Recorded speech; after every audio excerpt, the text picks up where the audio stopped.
From Neural Newscast, this is Buzz, tracking what's trending and why it matters.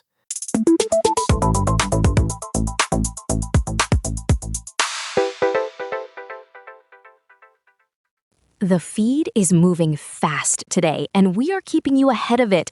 I am Leela Grant. And I'm Jonah Klein. This is Buzz. Jonah, I don't think I've seen a news cycle move this quickly in months. We have a historic sports milestone and a massive political event colliding on X right now. It is chaotic, Leela. We are moving from literal history-making in the streets of London to a terrifying security breach in D.C. Let's get into it. We have to start with the breaking news out of the White House Correspondents' Dinner.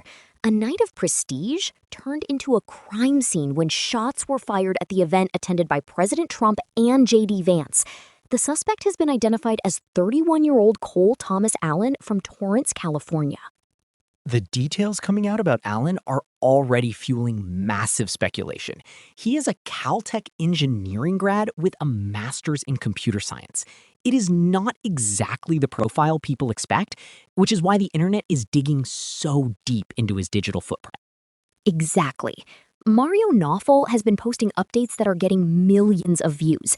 He highlighted an Instagram photo of Allen wearing an IDF sweatshirt, and Google Trends is showing that Allen's own name was being searched in relation to Israel just hours before the shooting. It is a total tinderbox of conspiracy theories right now. And it is not just theories. The footage is everywhere. President Trump even shared video of the shooting and a photo of the suspect on social media. We saw Erica Kirk being evacuated in tears, and while a Secret Service officer was injured, the suspect was neutralized. The reactions from leaders like Vivek Ramaswamy and Japanese PM Takaichi show how global this moment is. It is a heavy start to the day, but it is the number one thing people are seeing when they open X. The tension is palpable. The pivot from that to our next story is jarring, but it is just as historic. We just witnessed something people thought was physically impossible for a human being in a standard race. The sub-2-hour marathon. It finally happened. Sebastian Sawe won the London Marathon with a time of 1:59:30. Jonah, that is a pace of 2:50 per kilometer. I can't even sprint that fast for 100 meters, let alone 42 kilometers. The BBC and Sky Sports are losing their minds over this. What's wild is that it wasn't just Sawe. Yomif Kejelcha and Jacob Kiplimo were right there too, with Kejelcha also coming in under 2 hours. 3 men under the previous world record in a single race. It is the Roger Bannister moment for our generation.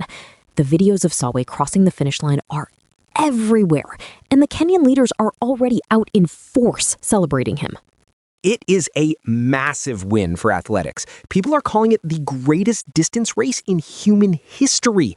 To see that barrier finally fall in official race conditions, it is a total shift in what we think the human body can do.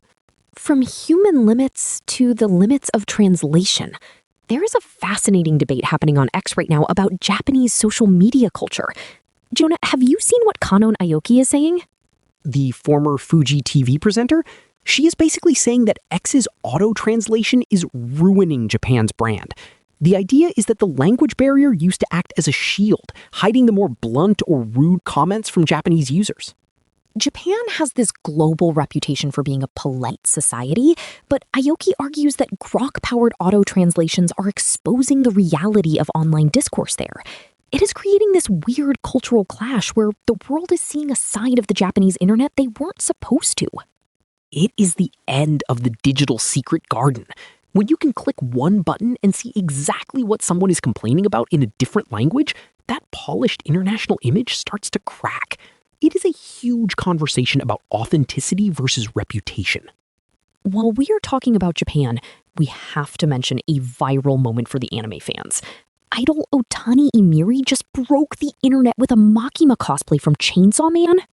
She dyed her hair red specifically for it, and the accuracy is actually scary. Over 1.6 million views in just a few hours. It is a perfect example of how idol culture and anime culture are basically inseparable now. And finally, some movement in the football world. Bayern Munich fans look away, director Max Eberl confirmed to ZDF that the club will not be triggering the €65 million buy option for Nicolas Jackson. So he is heading back to Chelsea in June. Fabrizio Romano broke the news, and Chelsea fans are already debating if he has a future at Stamford Bridge or if he is getting flipped in the summer.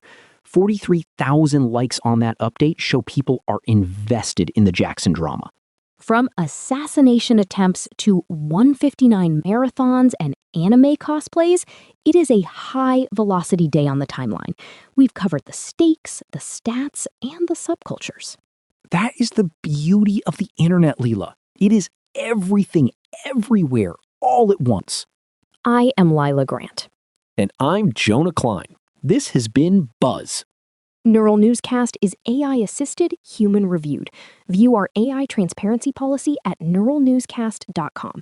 For more on these stories, head to buzz.neuralnewscast.com. This has been Buzz on Neural Newscast, tracking what's trending and why it matters.